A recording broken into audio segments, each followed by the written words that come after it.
Please কেউ না জেনে না শুনে খারাপ মন্তব্য করবেন না। আগে জিনিসটা দেখুন, বুঝুন, তারপরে আপনারা যা মন্তব্য করার করবেন। কিন্তু আমি এই জিনিসটার জন্য মোটেও প্রস্তুত ছিলাম না।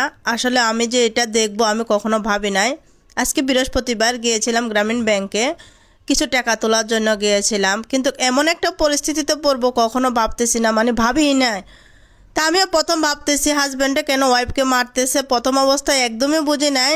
আসলে হাজব্যান্ডটা বিদেশ ছিল, বিদেশ থাকার পরে উনি ভবিষ্যতের জন্য সন্তানের জন্য কিছু টাকা ডিপিএস করে রেখে দিয়েছিল। ওই যে মানুষে বলে না ইন্স্যুরেন্স না কি জানি বলে, এটার মাঝে কিছু ফিক্সড ডিপিএস করে রাখছিল। তো ওনাকে যাব তো মনে হয় হাজব্যান্ডটা বিদেশ ছিল, বিদেশ থেকে আসার পরে দীর্ঘ 2 মাস ধরে মারধর করতেছে। উনিও বলতেছে যে এভাবে এভাবে আমার উপর অত্যাচার টর্চারিং করতেছে। যাই হোক, অবশেষে ওনাকে ধরে বেঁধে নিয়ে আসলো ব্যাংকে নিয়ে আসার পরে হাজব্যান্ডে ওনাকে বলতেছে টাকাগুলো তাড়াতাড়ি তুলে দিতে হবে, এই মুহূর্তে তুলে দিতে হবে। কিন্তু মহিলা বলতেছে দেখো এখন তো মোটামুটি আমরা চলতে পারতেছি, খাইতে পারতেছি, মোটামুটি চলে, দিনও ভালো না, পরিস্থিতিও তেমন একটা ভালো না। আর হাজব্যান্ডটা একদম চলে আসে, মানে একবারের জন্য প্রবাস থেকে চলে আসে। তো ওনাই বলতেছে আর কি টাকাগুলো তুলে ফেলতে। তো ওয়াইফে বলতেছে আমাদের ভবিষ্যতে সন্তানের জন্যই আমরা ডিপিএসটা করছি, এটা ভাঙবো না, এই ডিপিএসটা ভাঙবে না। মহিলা বারবার বলতেছে, কিন্তু বারবার মহিলাই বলতেছে, কিন্তু পুরুষটা একদমই শুনতেছে না। পুরুষের কথা হয়েছে না আমি কোনো ডিপিএস করবো না, ডিপিএসে কোনো টাকা রাখবো না, আমাকে টাকা তুলে দিয়ে দাও। হ্যাঁ বুঝলাম রে ভাই, আপনি ইনকাম করেছেন, টাকাটা আপনার, কিন্তু আপনার ভবিষ্যৎ চিন্তা করেই তো মহিলা টাকাগুলো জমায়ে রাখছে। ওয়াইফদেরকে যদি আপনি 10 টাকা দেন, সে চাইবে কিভাবে 5 টাকা খরচ করে 5 টাকা সঞ্চয় করতে। সেটা আপনার ভাই বাদারকে দেন কিংবা মা বাবাকে দেন, মা বাবাকে দিলেও মোটামুটি পাওয়া যায়, কিন্তু বেশিরভাগ পাওয়া যায় না। আর কি বলবো, সব ক্ষেত্রে তো আবার সমানও হয় না। যাই হোক, অবশেষে মহিলাকে প্রথম অবস্থায় মারধর করছে, কিন্তু আমার কাছে খুবই খারাপ লাগছে। আমি চাইলে ভিডিওটা স্কিপ করে গেলাম না, কিন্তু না, আপনাদেরকে দেখার উদ্দেশ্যে বলছি, না জেনে শুনে কারোর সাথে এভাবে করবে না। কারণ এটা ভাবে নেবেন দেন যেটাই করে স্বামী স্ত্রীর যুক্তি করে করতে হবে, না যুক্তি করে কোনো কিছু করা ঠিক না।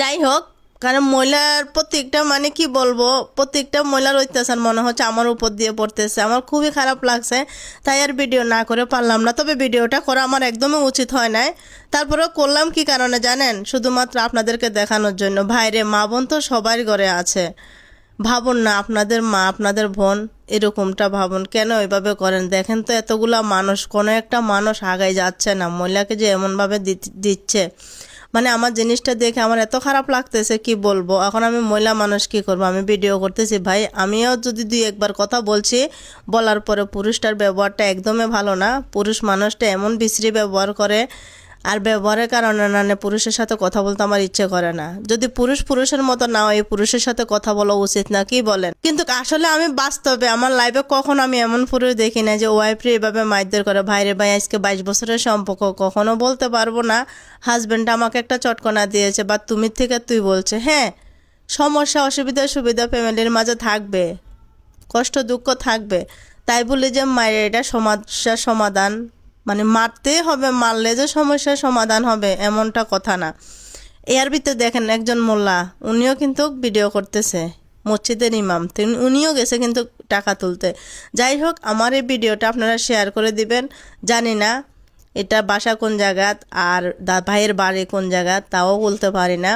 কিন্তু এই যে ভাইটা এখানে এতগুলো মানুষের সামনে মহিলাকে, মানে এই বোনটাকে এভাবে মারধর করতেছে, চিন্তা করতেছি বাড়িতে নিয়ে বা কিংবা বাসায় নিয়ে না জানি কি করবে। কিন্তু আমরা নিরুপায় আসছিলাম, আমরা কিছু বলার মতো অবস্থায় ছিলাম না। কি বলবো বলেন? কারণ বলার ভাষা হারিয়ে ফেলেছি।